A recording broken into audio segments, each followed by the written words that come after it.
Nous avons vu le matériel nécessaire, le matériel indispensable, le matériel optionnel. Ensuite, nous avons parlé des réglages à mettre en place sur l'appareil photo pour obtenir des photos correctes. Le dernier point à respecter est le positionnement par rapport au patient.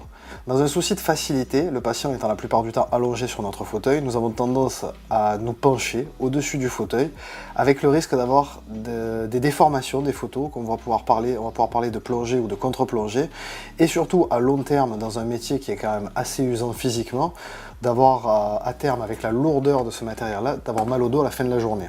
Idéalement, il faut que le patient soit assis face à nous et pas debout, parce que si le patient est plus grand ou plus petit, là encore on risque d'avoir des problèmes de plongée ou de contre-plongée. Assis face au patient, quand on utilise l'appareil photo, le corps de l'objectif doit être perpendiculaire à la bouche du patient pour obtenir une photo qui sera correctement cadrée. Si on prend une photo en étant au-dessus du patient, ça va s'appeler de la plongée, ou une photo par en dessous, ça va s'appeler de la contre-plongée.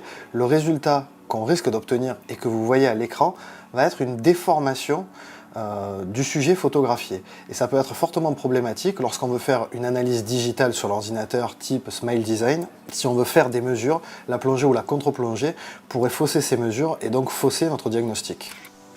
Aujourd'hui, la photo est vraiment un élément indispensable dans tout traitement qu'on voudrait apporter à nos patients, que ce traitement soit simple ou complexe. C'est aussi un super outil de communication. En effet, quand un patient va arriver au cabinet et sur lequel on va détecter un problème, une carie, une restauration fracturée, une restauration infiltrée, quoi de mieux que de personnaliser notre discours et de montrer au patient sa propre bouche, ses propres dents, ses propres problèmes pour le convaincre de nous faire confiance dans la réalisation d'un traitement que nous pourrions lui proposer.